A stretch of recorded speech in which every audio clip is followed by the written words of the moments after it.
হরে কৃষ্ণ। এই যে নারকেল কুড়িয়ে নিয়েছি আর এই যে কিছুটা ক্ষীর। তো অনেক দিন থেকেই ভাবছি একটু পিঠা করব, একটু অন্য রকমের পিঠা করব আজকে। তো এটা আজকের দুধ, এটা কয়েকদিন থেকে জমানো, ঘন করে রেখেছি দুধটাকে। তো এই যে ক্ষীরগুলোকে এবার গ্রেট করে নিয়েছি। তো গ্রেট করে নিলে ক্ষীরটাকে একটা কাই করতে সুবিধা হয়। যে চিনি আর নারকেল দিয়ে কড়াইয়ের মধ্যে ভালো করে নেড়ে চেড়ে মিশিয়ে নিব। তো এটা এবার চিনিটা গলে গেলে নারকেলের সাথে মিশে যাবে, বেশ আঠা আঠা ভাব হয়ে আসবে। তারপরে এর সাথে ক্ষীর মেশাবো। তো এটা দিয়ে পুর দিয়ে একটা পিঠে তৈরি করব। তারপর ভালো করে মিশিয়ে নিচ্ছি এটাকে, চিনিটা গলে যাওয়া পর্যন্ত। তার উপরে এই যে গ্রেট করে রাখা ক্ষীরটা, গ্রেট করে রাখলে সুবিধা হয়, তাড়াতাড়ি মিশে যায়। আর হাত দিয়ে ভেঙে ভেঙে দিলে একটু দলা দলা হয়ে থাকে। তো আমি এভাবে করে নিয়ে যে মিশিয়ে নিচ্ছি ভালো করে। তো দেখুন ক্ষীরটাও গলে গিয়ে এর সাথে একসাথে মিশে গেছে। তো এটা যে কোনো পিঠের পুর হিসাবে আমি ব্যবহার করি, এটা করে রেখে দিই। তো যখন যেটা ইচ্ছা হয় সেই পিঠেটা তৈরি করি।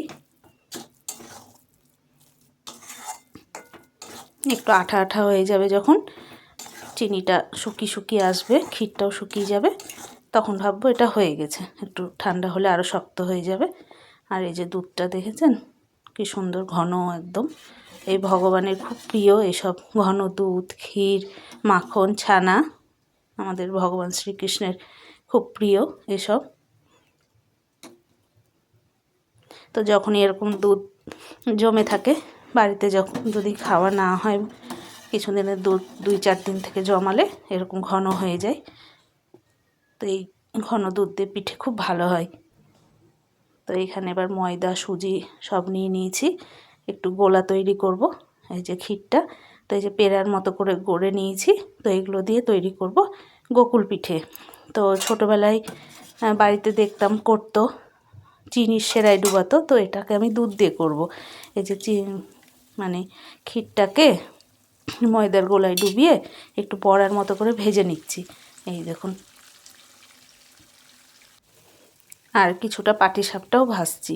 একটু ক্ষীর থেকে গেছিলো, তো ভাবলাম একটু পাটিসাপটাও করে নিই। শীতের দিনে পিঠাপুলি ভালোই লাগে, ভগবানেরও খুব পছন্দের।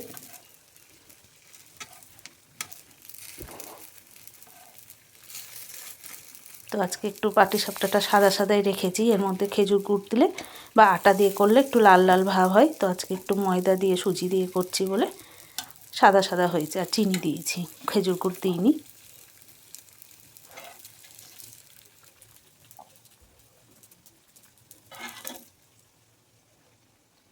এক হাতে ভিডিও করছি আর এক হাতে করছি, তো একটু সমস্যা হচ্ছে। তো এই যে হয়ে গেছে সব। আর গোকুল পিঠেগুলো দুধের মধ্যে ভিজিয়ে দিচ্ছি। আর এগুলোকে একটু ভিজতে দিলে একটা যখন ঠান্ডা হয়, সব পিঠেই বলুন না কেন গরম গরম খাওয়ার থেকে ঠান্ডাটাই বেশি ভালো হয়। আর ভগবানকে তো খুব গরম গরম জিনিস দেওয়া যায় না, একটু ঠান্ডা হলে তবে ভগবানকে নিবেদন করব।